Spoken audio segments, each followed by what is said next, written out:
fish, hidden worlds, life beneath open water. In almost every city, there is water, not the dramatic kind, not oceans crashing against cliffs, not vast rivers cutting through wilderness, but smaller water, quieter water, water that sits in canals, flows through drainage channels, collects in ponds, reflects apartment buildings, sleeps unnoticed beneath bridges. We walk past it every day, a murky pond in a public park, a narrow concrete canal behind a row of houses, a slow-moving stream under a highway, rainwater pooled in a forgotten corner. Most people glance at it once and move on. It looks still, empty, sometimes dirty, but beneath that surface, another world exists. A world of small fish, not large enough to be trophies, not colorful enough to headline documentaries, but alive, active, constantly adapting. Small fish are among the most overlooked wildlife in human environments. They do not sing, they do not perch visibly on railings, they do not bud around flowers, they remain hidden by water. And water, especially urban water, is often underestimated.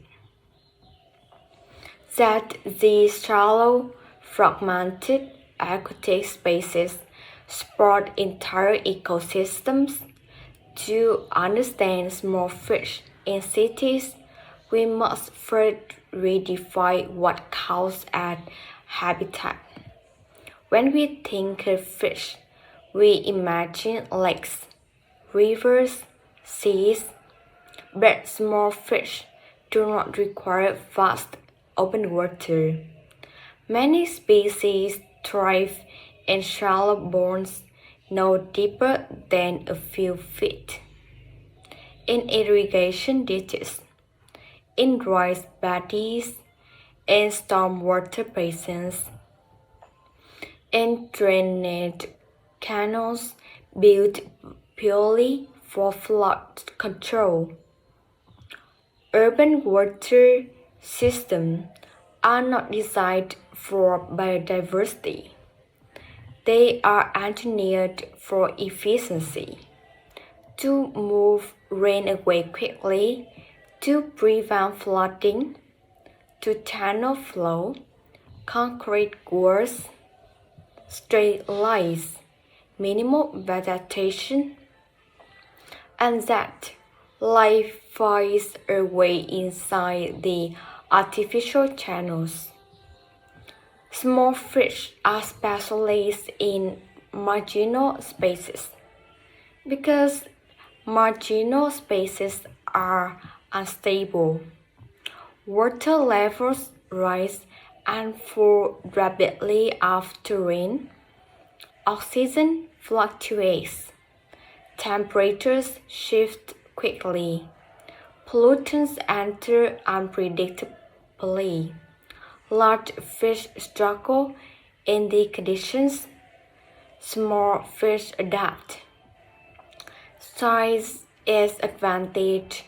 A small body requires less oxygen, less food, less territory. It matures quickly, reproduces quickly, recovers quickly. Some urban fish species can tolerate low oxygen levels that would suffocate larger species. Their slow metabolism they move less. They exploit micro pockets of oxygen near surface ripples or aquatic plants. Others can tolerate high turbidity, water clouded with sediment. They rely less on vision, more on lateral light systems that detect vibration. In a shallow city pond, you may see nothing at first glance, but kneel down, look closely. You might notice subtle movement near the bottom, a flash of sliver, a small shadow darting between submerged debris. These fish are not random survivals. They are part of complex micro-ecosystems. Let's consider one common example: minnows. Minnows are small freshwater fish found worldwide. Many species are only a few centimeters long. They often inhabit streams, ponds, and slow-moving waters. In urban environments, minnows can persist in fragmented waterways where larger predators cannot. They feed on algae, insect larvae, tiny crustaceans, detritus. They convert microscopic energy into protein, and in doing so, they become prey for larger animals. Birds like herons, kingfishers, even cats. Urban small fish are energy predators.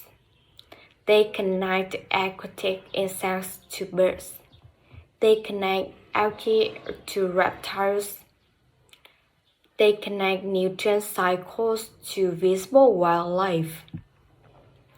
Now imagine a concrete drainage canal. After drain, water rushes through quickly. Debris collects along edges. When flow slows, pockets of water remain. In the pockets, mosquito larvae develop. Aquatic insects hatch. Small fish move on. They feed. They regulate insect populations. Without them, mosquito populations could explode. Small fish provide quiet ecosystem services, unnoticed, uncelebrated, effective. Urban ponds are often stocked intentionally with larger fish for aesthetics. But in many unmanaged water bodies, native small fish dominate. They breed in spring, eggs adhere to vegetation or substrate. Fry immersed within days. Growth is rapid because survival is uncertain. Urban water can dry out. Pollution events can occur. Reproductive strategy reflects instability. Lay many eggs. Grow fast. Reproduce early. Life cycles compressed. Now let's examine visibility. Water is reflective. It hides what lies beneath. Even in clear water, surface clear prevents it from seeing depth. In turbid urban water, visibility drops further. Small fish live beneath a visual barrier. Hidden walls exist only centimeters below the surface. And because we cannot easily see them, we rarely consider them. That invisibility shapes perception. People may assume stagnant urban water is lifeless, but that assumption is wrong. In fact, some of the most resilient aquatic species are those that tolerate disturbed habitats. Mosquito fish, for example, have been introduced worldwide for mosquito control. They tolerate poor water quality, high temperatures, low oxygen. They reproduce rapidly, sometimes too successfully. Introduced species can outcompete native fish. Urban aquatic systems become arenas of adaptation and competition. Native fish must compete with introduced species, compete with pollution, compete with habitat alteration that many persist. Consider roy paddies in peri-urban areas, shallow flooded fields, warm water, high productivity. These landscapes support small fish species that feed on insects and algae. When cities expand, rice fields may disappear, habitat fragments, connectivity between water bodies decreases. Small fish populations become isolated, genetic diversity declines. Fragmentation is not only terrestrial, it is aquatic. Roads cross streams. Culverts alter flow. Concrete replaces natural banks. Barriers prevent movement. For small fish, connectivity matters. Even a short distance of dry channel can isolate populations. Urban fish survival depends on water continuity. Now let's look at sensory adaptation. Fish perceive their environment differently than we do. Their lateral light detects vibration and pressure changes. In murky water, the system becomes critical. Urban waters often carry noise, vibration from traffic, construction, machinery. The vibrations travel through water. They may alter fish behavior, cause stress, change feeding patterns. Research into urban noise effects on fish is still emerging. But multisensory disturbance likely shapes urban aquatic life. Temperature is another factor. Shallow urban buoys heat quickly in sunlight. Concrete channels absorb heat. Urban heat islands raise water temperatures. Small fish species that tolerate warm water dominate. Cold water species decline. Climate change amplifies their pattern. As summers become hotter, small warm adapted species expand. Species requiring cold, oxygen-rich water retreat upstream or disappear. The composition of urban fish communities shifts over time. Water chemistry also fluctuates. Stormwater runoff carries oil residues, heavy metals, microplastics, nutrients from fertilizers. After heavy rain, pollutant processes enter streams. Small fish endure sudden chemical shifts. Some survive, others die. Populations fluctuate. Open water is dynamic, and small fish must be equally dynamic. Despite the pressures, small fish remain because life is opportunistic. If a storm water basin retains water long enough, fish colonize. Birds may transport eggs stuck to feed. Flood events may connect isolated waters briefly. Fish move, adapt, reestablish. Water is both barrier and corridor. In cities, water systems are engineered, but engineering rarely eliminates biology completely. It reshapes it. Small fish do not require pristine wilderness. They require minimum conditions: water, oxygen, food, refuge. If there exists, even imperfectly, life appears. Now consider something subtle. Children playing near ponds often notice fish first. Adults overlook them. Children crouch, watch, point at flashes beneath the surface.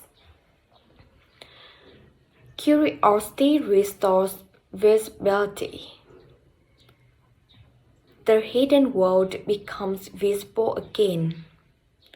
Small fish remind that ecosystems do not require grandeur. They require continuity. Continuity of water, continuity of nutrients, continuity of connection. Urban water bodies are often treated as aesthetic features or drainage solutions, rarely as ecosystems, but beneath their surfaces, networks operate. Algae photosynthesize, zooplankton graze, insect larvae hatch, fish feed, birds hunt. Energy flows upward. Small fish may not command attention, but they are foundational components of aquatic systems embedded within cities. And if we begin to see them, we begin to see water differently. Not as stagnant background, but as living space.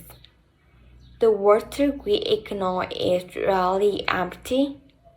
It's simply consumed. And in that consuming, small fish continue their quiet existence, adapting, breeding, feeding, surviving under bridges, beside sidewalks, beneath reflections of buildings. Cities are layered vertically. Skyline above, aquatic microcosms below, and in those shallow waters, entire worlds move in silence. Survival in shallow waters, oxygen, heat, and the art of endurance. If you scoop a bucket of water from a quiet urban pond on a summer afternoon, it may look lifeless, warm, clouded, still, but to a small fish, that pocket contains a constantly shifting battlefield. Because shallow water is unstable, it heats quickly, it loses oxygen quickly, it accumulates pollutants quickly, and small fish must survive within the rapid changes. To understand their resilience, we must first understand oxygen. Fish breath dissolved oxygen in water. Unlike air, water holds far less oxygen per unit volume. Warm water holds even less. In shallow urban ponds, summer temperatures can rise dramatically. As water warms, oxygen solubility decreases. At the same time, microorganisms decompose organic matter. That decomposition consumes oxygen. At night, aquatic plants stop photosynthesizing. Oxygen levels drop further. In extreme cases, fish kills occur. Dead fish floating at the surface after hot, stagnant nights, but not all fish die. Small fish species often have adaptations that allow survival under low oxygen conditions. Some reduce activity to conserve energy. They remain near the surface, where oxygen diffusion from air is higher.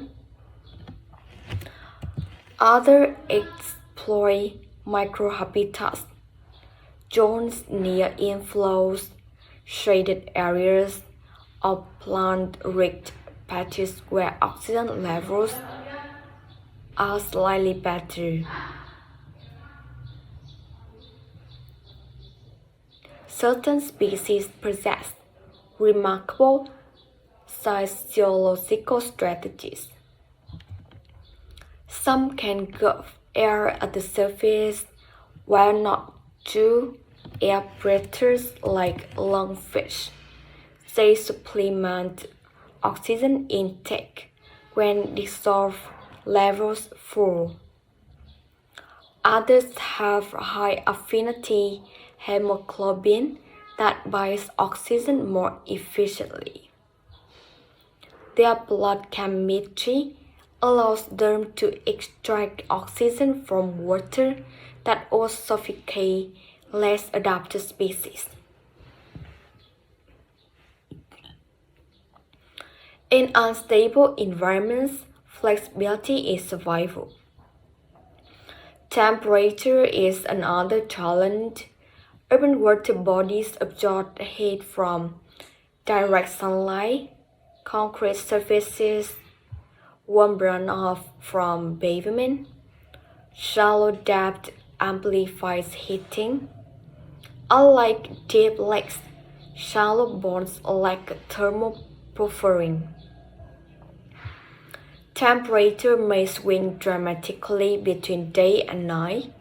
Fish metabolism increases with temperature. Warmer water accelerates metabolic demand, but oxygen availability decreases. This creates physiological tension, high demand, low supply. Species that tolerate that mismatch dominate. Many small fish have short life cycles. They grow rapidly, reach reproductive maturity quickly, because in unstable environments, longevity is less valuable than speed. If survival beyond one season is uncertain, reproducing early ensures genetic continuity. There is a classic ecological strategy, R selection. High reproductive output, rapid development, minimal parental care, lay many eggs, expect losses, ensure some survive. Now imagine a storm. Heavy rain washes through streets. Storm drains carry sediment or residues, microplastics. Water levels shoot. Flow increases. Small fish are swept downstream. Some perish, some find refuge behind debris or vegetation. When flow recedes, isolated ponds remain. Fish trapped in shrinking water bodies face evaporation, heat concentration, oxygen depletion. Some species tolerate the extreme conditions, others cannot. Urban survival is episodic, not steady. Moments of abundance interrupted by moments of crisis. That small fish persist because they exploit windows of opportunity. After flood connects isolated bonds, fish disappear. They recolonize new spaces. Eggs may adhere to vegetation and be transported. Flood process reset ecological structure, connectivity, even temporary, as critical. Now consider turbidity. Urban water often appears cloudy due to suspended sediment. Construction runoff increases turbidity. Reduced visibility affects predator-prey interactions. For visually hunting fish, turbidity impairs feeding, but for small species that rely on vibration sensing through their lateral light system, turbidity is less limiting. The lateral light detects minute water movements. The flake an insect lover. The approach of a predator, even in near zero visibility. Fish navigate and hunt. In some ways, murky water levels the playing field. Predators relying on sight lose advantage. Small fish relying on vibration detection maintain feeding efficiency. Adaptation shapes niche. Then there is chemistry. Urban runoff introduce heavy metals like copper and zinc. Nutrients like nitrogen and phosphorus. Hydrocarbons from oil.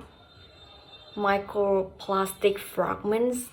Short-term exposure may not kill fish immediately, but chronic exposure affects growth. Reproduction, immune function. Some small fish populations develop tolerance to polluted environments over generations. This is microevolution in action. Urban streams become selective landscapes. Only individuals capable of tolerating chemical stress reproduce successfully. Genetic composition shifts. Tolerance increases.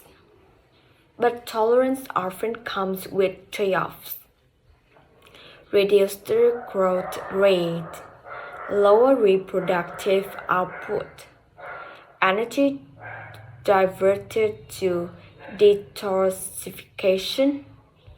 Adaptation is costly, yet necessary. Now consider predation. In shallow water, hiding places are limited.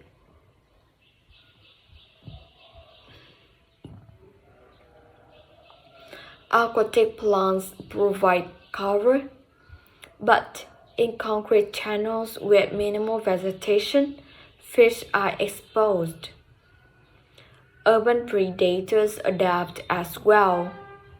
Herons hunt in drainage canals. Kingfishers perch on dwellings. Domestic cats patrol bond edges. Even raccoons fish in shallow streams. Small fish respond with schooling behavior. A tightrope confuses predators. Rapid, synchronized movement reduces capture probability. Schooling is not random. It requires constant alignment, constant micro-adjustment. Another example of emergent coordination in nature. Some species adopt camouflage coloration, matching sediment color. Others remain near potent substrate. Still others rely on rapid bursts of speed. In shallow water, escape distance is short. Speed must be immediate. Now let's examine reproduction more closely. In unstable environments, reproductive timing is crucial. Some species spawn multiple times per year, spreading risks across seasons. If one clutch fails due to pollution or drying, another may succeed. Eggs are often adhesive, sticking to submerged plants or debris, reducing washout risk. Some fish guard nests, but many do not. Parental investment is minimal. Quantity over protection. Fry-nearly had fish are extremely vulnerable. They feed on plankton, microorganisms, algae. Rapid growth reduces vulnerability window. Within weeks, they become less susceptible to predation. Time compression defines their life history. Now zoom into a shrinking puddle in late summer. Water evaporates daily. Temperature rises. Oxygen declines. In such conditions, some fish species burrow into damp sediments. Others concentrate near remaining inflows. In extreme cases, entire populations may perish. But eggs laid earlier may remain dormant in moist substrate, waiting for rain. Ephemeral waters create cyclical survival patterns. Life pauses, then resumes. Urban water bodies may make natural ephemeral pools in some ways, but with added unpredictability from human influence. Despite harshness, shallow systems can be highly productive. Sunlight penetrates fully, photosynthesis can be intense, algal growth supports zooplankton feed fish. High productivity offsets and stability.